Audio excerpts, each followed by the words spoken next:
राधे राधे, हरे कृष्णा। गीता के 8वें अध्याय का महत्व सुनाने जा रहा हूँ। इस प्रकार भगवान के वचनों को न समझकर अर्जुन बोले, हे पुरुषोत्तम, जिसका आपने वर्णन किया है वह परब्रह्म क्या है, अध्यात्म क्या है, कर्म क्या है और अधिभूत नाम से क्या कहा गया है, अधिदेव नाम से क्या कहा जाता है। हे मधुसूदन, यहाँ अधियज्ञ कौन है और वह इस शरीर में कैसे है, और युक्त चित्त वाले पुरुषों द्वारा अंत समय में आप किस प्रकार जानने में आते हो। इस प्रकार अर्जुन के प्रश्न करने पर श्री कृष्ण भगवान बोले, हे अर्जुन, परम अक्षर अर्थात जिसका कभी नाश नहीं हो, ऐसा सच्चिदानंद घन परमात्मा को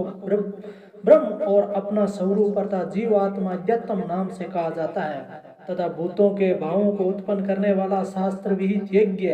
दान और होम आदि के निमित्त जो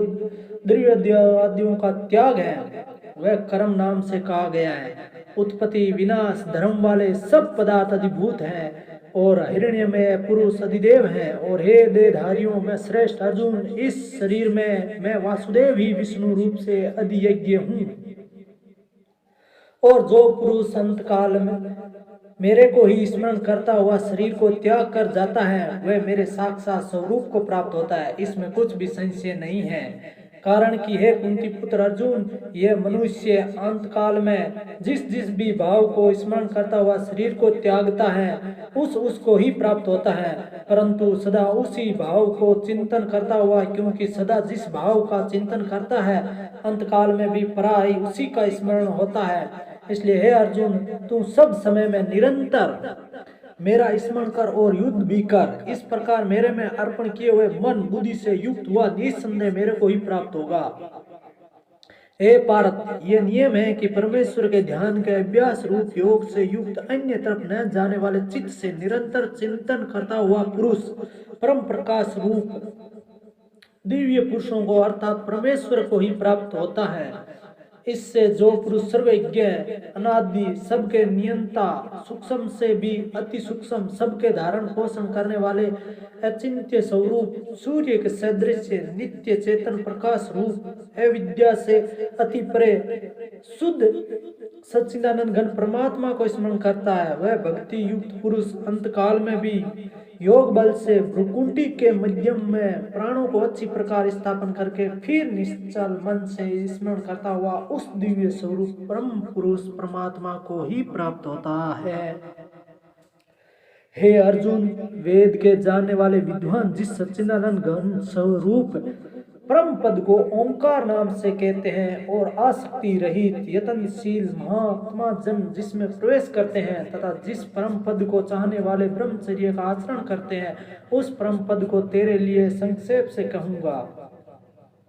हे अर्जुन, सब इंद्रियों के द्वारों को रोककर अर्थात इंद्रियों को विषयों से हटाकर तथा मन को हृदय में स्थिर करके और अपने प्राण को मस्तक में स्थापन करके योग धारणा में स्थित हुआ जो पुरुष ओम ऐसे इस एक अक्षर रूप ब्रह्म को उच्चारण करता हुआ और उसके अर्थ स्वरूप मेरे को चिंतन करता हुआ शरीर को त्याग कर जाता है, वह पुरुष परम गति को प्राप्त होता है। हे अर्जुन, जो पुरुष मेरे में अनिश्चित से स्थित हुआ सदा ही निरंतर मेरे को स्मरण करता है, उस निरंतर मेरे में युक्त हुए योगी के लिए मैं सुलभ हूँ अर्थात सहज भी ही प्राप्त हो जाता हूँ। वे परम सिद्धि को प्राप्त हुए महात्मा जन मेरे को प्राप्त होकर दुख के स्थान रूप क्षण भंगुर पुनर्जन्म को नहीं प्राप्त होते हैं, क्योंकि हे अर्जुन, ब्रह्मलोक से लेकर सब लोग पुनरावर्ती स्वभाव वाले अर्थात जिनको प्राप्त होकर पिछा संसार में आना पड़े ऐसे हैं, परंतु हे कुंती पुत्र, मेरे को प्राप्त होकर उसका पुनर्जन्म नहीं होता है, क्योंकि मैं कालतीत हूँ और ये सब ब्रह्मादियों के लोक काल करके अवधि वाले होने से अनित्य हैं। आपके अपने गीता ज्ञान यूट्यूब चैनल को सब्सक्राइब, लाइक, शेयर जरूर करें और हाँ, बेल आइकन को जरूर प्रेस कर लें जिससे आपको तुरंत नोटिफिकेशन मिलता रहे।